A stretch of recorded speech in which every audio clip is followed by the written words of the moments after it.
안녕하세요. 홍홍희 교수입니다.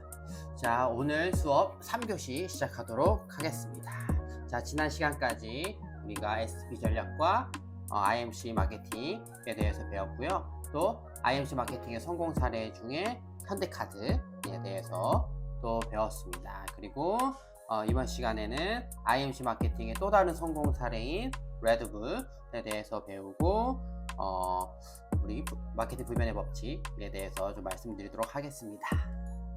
자, 이번 IMC 마케팅 성공 사례, 또 다른 성공 사례 레드불이죠. 여러분 다 레드불 그 음료 다 아실 거예요, 그렇죠? 어떻게 보면 에너지 드링크의 1인자라고 보실 수 있겠는데, 레드불 같은 경우에는 어떻게 보면 좀 익스트림 그런 스포츠에 굉장히 특화된 그런, 그리고 도전 된 이미지를 통해서 에너지 드링크의 대명사가 된 그런 사례입니다. 레드불의 전 CEO는, 레드불 같은 경우에는 독일의 그런 회사인데요. 디트리 마테 쉬츠라고 하는 분이 레드불의 CEO였는데, 어떻게 약국에서 판매되는 그런 제품을 인수해가지고 이것들을 에너지 드링크로 전환했고, 전 세계적으로 판매하는 그런 전략을 취했는데, 이 전략이 정말 소위 그대로 대박이 난 거죠. 그래서 레드불 같은 경우에는 뭐 레드불 파티도 진행하고, 또 그 레드불 같은 경우에는 그 F1 그런 자동차 경주, 또 익스트림에 대한 부분들을 지속적으로 확보하는, 지속적으로 후원하고, 또 그래서 이제 정말 에너지 드링크, 스포츠, 열정, 도전 이러한 부분들에 있어서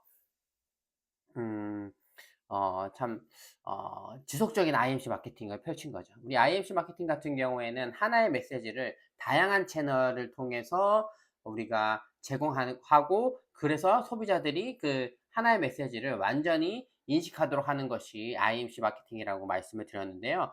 이 IMC 마케팅 같은 경우에는 IMC 마케팅의 대명사 레드불 같은 경우에는 유튜브, 현재 유튜브 채널에 가보시면 굉장히 익스트림한 그 도전에 대한 부분들, 그 레드불에 대한 그런 도전 정신, 이런 것들이 잘 나와 있습니다. 그래서 한번 보시면 좋을 것 같고요. 뭐 절벽에서 뛰어내린다든지, 절벽뿐만 아니라 뭐 하늘에서 뛰어내리는 거, 뭐 물에 있는 다리들하고 뭐 이렇게 막 벽에 올라타고 하는 그런 것들도 있잖아요. 뭐 그런 것들뿐만 아니라 F1들, 뭐 여러 그런 스포츠 익스트림 이쪽에 특화돼서 마케팅을 하고 있고요. 이렇게 지속적인 하나의 메시지를 다양한 채널을 통해 뭐 텔레비전, 뭐 TV뿐만 아니라 유튜브, 그다음에 잡지, 그다음에 5개 광고 다 합쳐서 진행하고 있다라고 보시면 되겠습니다. 자, 그리고 뭐 또 다른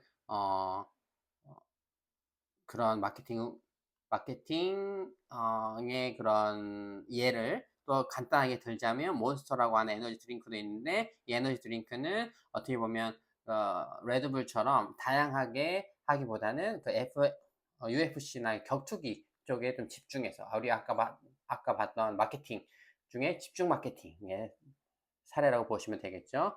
그래서 UFC 같은 격투기 쪽에 지원함으로써 인지도를 높이고 있는 브랜드다라고 보시면 되겠습니다. 자, 그래서 우리 IMC 마케팅 특징에 대해서 우리가 좀 배웠는데요. IMC 마케팅 같은 경우에는 하나의 그런 메시지, 레드불 같은 경우에는 도전, 젊음이라고 하는 이 메시지를 다양한 채널, 텔레비전, 유튜브, 인스타그램, 뭐 여러 SNS 채널을 통해서 하나의 일과 메시지를 다양한 채널을 통해서 일관적으로 소비자들에게 인지시키는 것, 이게 바로 IMC 마케팅의 특징이었다. 그래서 레드불을 알아봤고요. 그리고 현대카드까지 알아봤습니다. 자, 그래서 오늘 는 다음 시간에 저희가 세일즈 퍼널이라고 하는 개념을 좀 배울 건데요. 이게 세일즈 퍼널이라고 하는 개념을 제가 온라인으로 설명하다 보니까 우리 학생분들이 좀 이해하는 데 있어서 좀 어려움을 겪는 부분들이 많더라고요. 그래서 제가 생각했던 거는, 세일즈 퍼널이라고 하는 이 개념을 지속적으로 반복해서 우리 학생들이 꼭 기억하도록 해야 되겠다라고 하는 생각을 가지고 있습니다. 우리 IMC 마케팅처럼 제가 뭐 다양한 채널을 통해서 세일즈 퍼널이라고 하는 이미지와 또 세일즈 퍼널의 개념을 말씀드릴 수는 없지만, 수업 주차마다 계속 세일즈 퍼널이라는 부분들을 여러분들에게 말씀드려서 여러분들이 세일즈 퍼널에 완전히 인식할 수 있도록 돕는 게 좋겠다라는 생각이 들어서, 이 시간 다음 주부터 세일즈 퍼널을 본격적으로 알아볼 거지만, 이번 주에도 아주 간단하게 좀 말씀을 드리도록 하겠습니다. 자, 세일즈 퍼널 같은 경우에는 고객이 제품을 인지하는 단계에서부터 구매에 이르기까지 정말 체계적으로, 그러니까 고객이 제품을 딱 인지하고 또 구매하는 그 끝단까지의 모든 과정을 다 하나하나 세분화해서 관리하는 마케팅 전략이다라고 보시면 되겠고요. 퍼널이라고 하는 게 그 깔때기예요, 깔때기. 우리 이렇게 이 깔때기처럼 잠재 고객을 필터링해서 점점 더 작은 그룹을 대상으로 구체적인 구매 행동을 유도하는 방식이다라고 보시면 되겠습니다. 자, 그래서 이 부분들은 제가 다음 주에 조금 더 말씀을 드리겠고요. 이번 주에는 꼭 기억하셔야 될 부분이 여기 도표 0-11 여기 보시면 깔때기 모양. 세일즈 퍼널, 세일즈 퍼널, 뭐 한국말로 세일즈 퍼널, 영어로 세일즈 퍼널이라고 하는데, 이 퍼널, 세일즈 퍼널에 대해서 꼭 아셔야 되고, 이미지를 꼭 이렇게 깔때기 모양으로 꼭 기억하셨으면 좋겠습니다. 세일즈 퍼널은 최고의 영업사원을 복제해서 예상 고객이 자기가 원하는 목표에 도달할 때까지 그를 따르면서 전체 과정을 안내하는 것과 비슷하다라고 보시면 될 것 같아요. 그래서 처음에 잠재 고객을 데려와서 예상 고객, 충성 고객으로 해서 쭉쭉쭉쭉 고객을 필터링하는 그 과정, 그리고 그 과정 가운데 모든 그 과정을 하나하나 다 컨트롤하는 것, 이게 바로 세일즈 퍼널이다라는 이미지 개념을 꼭 아셨으면 좋겠습니다. 자, 그래서 다음 주부터는 세일즈 퍼널에 대해서 세부 사항을 좀 말씀드릴 거예요. 세일즈 퍼널은 뭔지, 또 세일즈 퍼널이라고 하는 이 개념을 만든 분은 누구신지, 어떠한 의도로 만들었는지, 이렇게 해서 다음 주부터는 세일즈 퍼널에 대해서 아주 구체적으로 딥하게 배울 계획이니까요. 이 부분들 꼭 기억하셨다가 다음 주 수업 들으실 때 다시 한번 리마인드 하시면서 수업 들으셨으면 좋겠습니다. 자, 이번에 이제 뷰티 산업 마케팅 사례 파트에 들어가도록 하겠습니다. 그러니까 사례 파트에서의 그 주교재는 바로 마케팅 불변의 법칙이죠. 그래서 마케팅 불변의 법칙, 22가지 불변의 법칙 중에 이번 주에는 7장과 8장, 7법칙, 즉 8법칙, 이 법칙에 대해서 좀 말씀을 드리고요. 그리고 이러한 책의 내용을 어떻게 내 삶에 적용할 수 있는지까지 말씀을 드리면 오늘 3교시 수업은 마칠 것입니다. 자, 7장, 8장 내용 여러분 다 읽어 오셨죠? 자, 한번 읽고 한번 여러분들과 함께 나눴으면 좋겠는데요. 사다리 법칙입니다. 사다리 법칙은 사다리 어떤 디딤들을 차지하고 있느냐에 따라 구사할 전략은 달라진다라고 하는 겁니다. 이 7장과 우리가 배운 STP 전략이 굉장히 좀 유사한 부분이 있는데, 이 사다리 법칙, 사다리에 어떤 디딤들을 차지하고 있느냐에 따라 구사할 전략은 달라진다. 이거는 STP 전략 중에 어디에 속할까요? 바로 포지셔닝인 거죠. 세그멘테이션, 큰 시장을 나눈 다음에 타겟팅 선정하고 그 시장 안에서 어떤 포지셔닝으로 들어갈 거냐. 즉 사다리 어떤 디딤대를 차지하고 있느냐에 따라 구사할 전략은 달라진다. 우리가 오늘 배운 이론 파트와 오늘 내용도 연관이 되어 있다라고 하는 부분들 머릿속에 기억해 주셨으면 좋겠습니다. 7장에서 저는 가장 인상 깊었던 내용은 이 부분인데요. 아비스는 렌터카 시장에서 2위밖에 안 됩니다. 그런데도 우리를 찾아야 하는 이유는 무엇일까요? 바로 우리가 더 열심히 노력하기 때문입니다. 아비스는 소비자의 마음속에 있는 허치의 주의를 인정했기에 성공할 수 있었다. 소비자들은 자신의 사다리를 사용해 받아들일 정보와 거부할 정보를 결정한다. 대개의 경우 그 마음은 해당 영역의 제품 사다리와 조화를 이루는 새로운 자료만 받아들인다. 미국의 렌터카 시장에서 허츠가 1위고요. 아비스가 2위. 아비스가 2위인데 아비스가 계속 우리는 뭐 고객은 없지만 서비스 만족도는 1위입니다. 혹은 우리는 렌터카 시장의 스피드는 1위입니다. 라고 1위를 강조했을 때는 그 렌터카 시장에서의 그런 1위와의 허츠와의 격차가 점점 벌어졌는데 아비스가 렌터카 시장에서 우리는 2위밖에 되지 않습니다.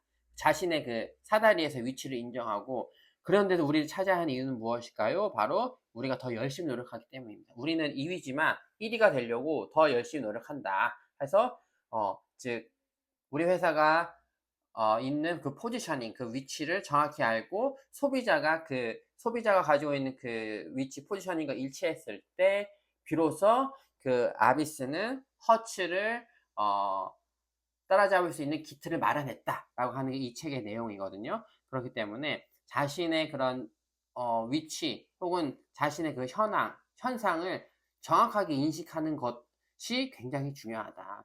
우리는 지금 2위밖에 안 되지만 2위밖에 안 되지만 1위를 위해 열심히 노력하고 있다 라고 자신의 현재 지위를 인정하고 그거에 맞는 합당한 그 광고 포인트라든지 전략을 제시하는 게 중요하지. 우리는 현재 2위인데 우리는 1위니까 우리가 1위가 될 수 있는 부분들이 무엇이 있을까? 고객 수는 2위지만 스피드 한 면이나 고객 만족도는 1위다 라고 해서 우리가 1위를 강조했을 때는 소비자들이 렌터카 시장의 1위는 허치인데 왜 자꾸 아비스가 1위라고 하지? 라고 하는 반감이 생긴다는 거죠. 이것처럼 사다리에 어느 디인들이 차지하고 있느냐에 따라 투자 전략은 달라지고 내가 처한 그런 정확한 팩트라고 해야 되겠죠. 상황과 환경을 정확하게 인식하는 게 굉장히 중요하다 라고 이 책에서 말하고 있습니다.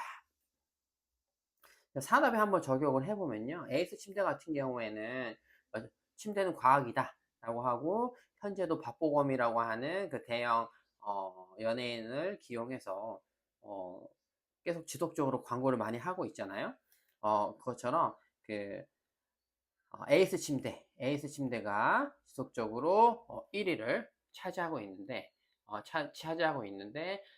시몬스 침대라고 하는 새로운 그런 1위를 위한 업체가 왔을 때 에이스 침대가 1위이지만 우리가 편안함은 1등입니다. 이런 식으로 해서 또 다른 1위를 강조했을 경우에는 아마 시몬스 침대가 이렇게 급격하게 성장하지는 못했을 거예요. 그런데 시몬스는 다른 쪽으로 특화된 거죠. 우리는 1위가 아니라 우리는 흔들리지 않는 편안함이라고 하는 시몬스 침대 같은 경우에는 그럼 정말 그 매트리스의 편안함, 흔들리지 않는 편안함, 어떠한 그런 외부 그 충격에서도 나는 흔들리지 않고 잘 수 있다. 이렇게 흔들리지 않는 편안함이라고 하는 그런 동일한 메시지를 소비자들에게 줌으로 말미암아 에이스 침대와의 격차를 줄일 수 있었죠.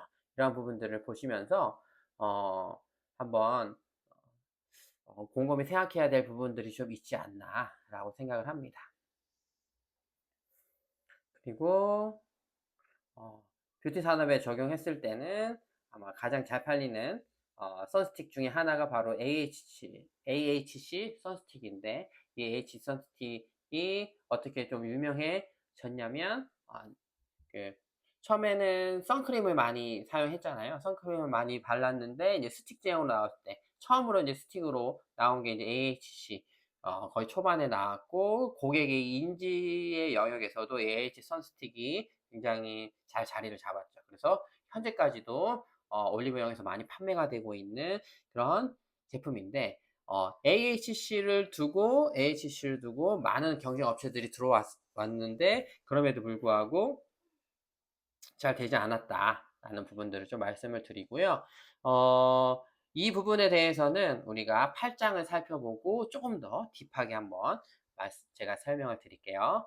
자, 우리가 이제 7장에 대해서 사다리 법칙에 대해서 배웠고 우리 8장 이원성의 법칙. 이원성의 법칙은 무엇이냐면 장기적으로 볼 때 모든 시장은 두 마리 발이 달리는 경주다. 라고 하는 겁니다. 즉 결국에 시장에는 누구만 남는다? 1등과 2등만 남는다 라고 하는 거죠. 자, 가장 인상 깊었던 내용은 저는 경쟁이 치열해지고 있는 전 세계 시장에서는 1, 2위 회사들만이 승리할 수 있었습니다. 그 외 회사들은 제자리 걸음을 면치 못하거나 문을 닫거나 매각되었습니다. 고객들은 마케팅이 제품의 싸움이라고 믿고 있습니다. 그쵸? 고객들은 제품이 좋아서 선택했다고 믿는데, 우리가 마케팅을 하는 입장에서는 마케팅은 제품의 싸움이 아니라 뭐다? 바로 인식의 싸움이다. 이런 생각이 사다리 꼭대기에 계속해서 두 개의 브랜드를 올려놓게 만듭니다. 제품의 싸움이라고 믿기 때문에. 아까 말씀드렸던 AHC에 대한 부분들이 있는데, 이 부분들. 음, 어, AHC 같은 경우에는, 이렇게 내추럴 프로텍트라고 해서 약간 그 투명한 제형에서 1등은 AHC 선스틱이 1등인데, 여기 보면 닥터지 그린마이드 업 선스틱이라고 해서 그 투명한 제형이 아니라 약간 좀 매트한 제형에서는 또 1위가 닥터지가 된 거죠. 결국에는 이 선스틱의 시장에서도 우리가 이원성의 법칙에서 살펴본 것처럼 결국에 많은 화장품 회사들이 선스틱이 잘 팔리니까 선스틱으로 막 몰려서 선스틱을 막 판매하다가 결국에는 남는 그런 회사가 가장 잘 팔리는 닥터지와 AHC만 남은 상황이다 라고 보시면 될 것 같습니다. 자, 그래서 우리가 이제 선스틱에 대해서도 한번 살펴봤고요. 이 선스틱을 살펴보면서 제가 좀 아무래도 화장품 마케팅이다 보니까 이 화장품에 대한 부분들을 조금은 설명을 해야 되지 않을까라고 생각을 해서 제가 좀 자료를 한번 준비해 봤습니다. 자, 이렇게 보시면 닥터지 그린업 선스틱에서 이렇게 선스틱을 비교한 자료가 있는데요. 여기서 보면 10g당 구분해 보시면 10g당 가격도 있고 SPF, PA 정도가 있는데, 여러분 혹시 우리가 화장품 관련된 그런 학과잖아요. 그렇기 때문에 SPF랑 PA 정도 좀 알아야 되지 않을까라는 생각이 들어서 제가 SPF, PA에 대한 정보를 여러분들에게 좀 드리고, 또 여러분들 꼭 숙지하셨으면 좋겠다 라는 그런 부분들이 있습니다. 먼저 SPF와 PA에 대해서 알아보기 전에 선스틱 같은 경우에는 여러 가지 그런 평가하는 기준들이 있는데, 여기 보시면 뭐 발림성, 흡수력, 백탁 현상, 끈적임, 저자극 이런 것들이 있습니다. 자, 발림성은 화장품에서 발림성을 잘 알죠. 어떻게 잘 발리는지, 흡수력은 흡수가 얼마나 잘 되는지, 보습력, 백탁, 특히 선스틱은 백탁 현상이 중요해요. 그러니까 고객들도 크게 두 부를 나누는데, 백탁 현상이 있는 선스틱 혹은 선크림을 좋아하시는 분이 있고요. 왜냐면 허옇게 돼야 자외선을 잘 차단해 준다고 생각하시는 분도 계시고요. 선크림을 발랐을 때 자연스럽게 자외선을 차단해 주는 걸 좋아하시는 분도 계십니다. 그렇기 때문에 백탁 현상에 대한 부분들도 굉장히 선크림 혹은 선스틱에 있어서 중요한 평가 요소다라고 하는 부분까지 여러분들이 아시면 좋을 것 같고요. 아까 말씀드렸던 SPF랑 PA에 대해서 좀 말씀을 드리도록 하겠습니다. SPF 같은 경우 여러분들 SPF가 높으면 좋을까요? 낮으면 좋을까요? 당연히 SPF도 높으면 좋겠죠. SPF가 뭐냐라고 하는 부분들을 먼저 좀 말씀을 드릴게요. 자, SPF는 Sun Protection Factor예요. 자, SPF는 UVB, 자외선 B를 차단하는 정도를 나타내는 지표입니다. 자, 본격적으로 말씀드리기 전에 제가 이 부분들을 집중적으로 말씀드리는 이유는 이 내용이 시험에 나올까요, 안 나올까요? 저희 과목은 수업은 온라인으로 진행하지만 시험은 오프라인으로 진행하지 않습니까? 그렇기 때문에 오프라인 시험 때 이 부분이 꼭 나온다 라는 부분들 아셨으면 좋겠습니다. 꼭 아셨으면 좋겠습니다. 자, 그래서 SPF는 UVB, 자외선 B를 차단하는 정도를 나타내는 지표고요.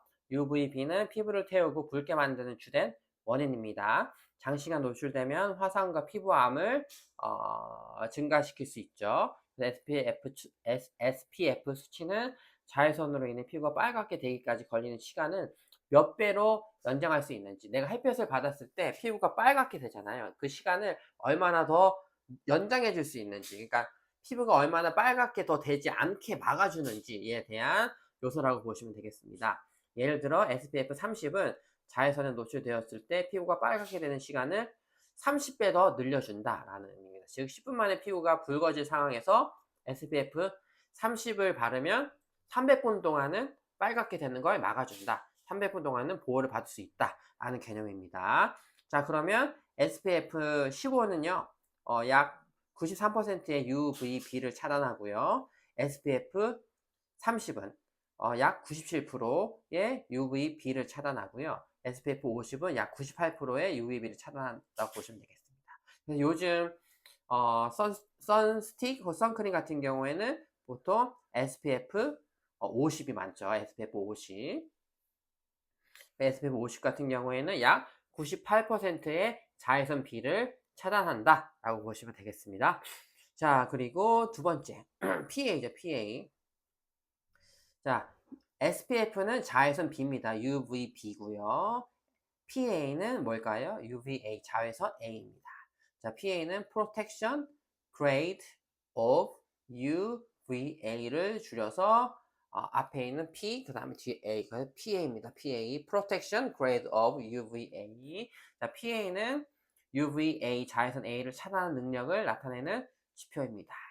UVA는 피부 깊숙이 침투해 주름, 색소 침착, 노화를 일으키며 장기적으로는 피부암의 원인이 될 수 있습니다. PA 뒤에 붙은 뿔 표시가 있죠. 그래서 플러스가 많으면 많을수록 좋다라고 하는 겁니다. 그래서 플러스 표시는 UVA 차단 효과의 강도를 나타냅니다. 자, 예를 들면 PA 뿔이다. 플러스 하나가 있다가 약간의 UVA 차단 효과가 있고요. PA 뿔뿔이라고 해서 플러스 2개다. 그럼 중간 정도. PA 뿔뿔뿔 플러스 3개다. 그럼 높은 UVA 차단 효과고요. PA 뿔뿔뿔뿔 해서 플러스가 4개다. 4개다 그러면 매우 높은 UVA 차단 효과가 있다라고 보시면 되겠습니다. 그래서 보통 화장품 그런 요즘 나오는 화장품 같은 게 화장품이라기보다는 선크림, 선스틱은요. SPF 50 이상이거나 PA는 어떻게 보면 뿔뿔뿔, 그러니까 플러스가 4개죠. 그래서 보통 SPF 50 이상과 PA 뿔뿔 되면 자외선 B와 자외선 A는 거의 막아준다라고 보시면 되겠습니다. 이렇게 많이 발라도 많이 벌게지고 하는 부분들이 있을 텐데요. 100%는 다 막지 못하지만 상당 부분은 막을 수 있다라고 보시면 되겠습니다. 자, 그래서 이 SPF 또 PA에 대한 부분들을 여러분들이 꼭 기억하셨으면 좋겠습니다.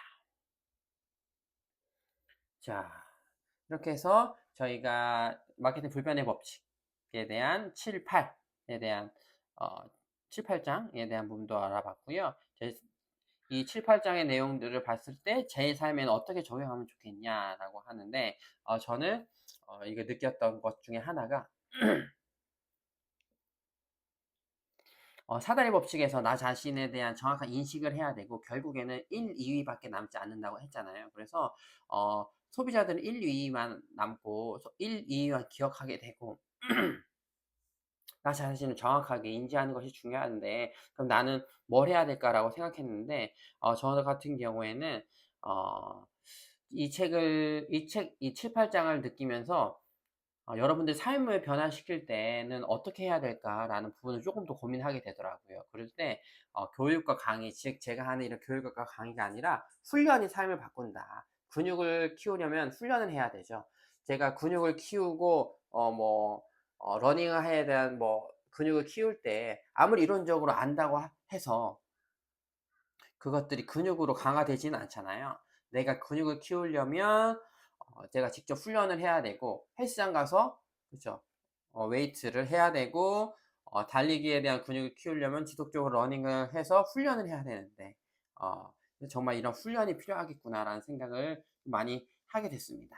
제가 지금 여러분과 온라인으로 만나서 한계점은 있지만 여러분들도 분명히 제가 지속적으로 이야기를 하기 때문에 이 부분에 있어서는 여러분들이 꼭 유념하셔서 교육과 강의로는 한계가 있으니까 내가 훈련을 해야 되겠다. 그리고 여러분들이 하고자 하시는 목표가 있다면 이론적인 부분도 중요하지만 이론적인 부분들을 어느 정도 습득하셨다면 그 이론에 맞게 훈련을 하고 실제적으로 키우는 근육을 키우는 훈련이 매우 중요하다라고 좀 말씀을 드리겠습니다. 이걸 바로 머슬 메모리라고 하는데요. 기억은 몸에도 새겨진다라고 하는 겁니다. 즉 훈련을 하고 직접 움직여야 내 삶이 바뀌고, 즉 머슬 메모리를 통해 내 삶이 바뀔 수 있다라는 부분들을 꼭 기억해 주셨으면 좋겠습니다. 자, 오늘 수업은 여기서 마치도록 하겠고요. 혹시라도 질문 사항 있으시면 LMS를 통해 질문해 주시면 성심성의껏 대답하도록 하겠습니다. 오늘 긴 시간 1교시, 2교시, 3교시 동안 수업 들어주시느라 너무나 고생 많으셨고요. 다음 시간에 즐거운 모습으로 뵙도록 하겠습니다. 감사합니다.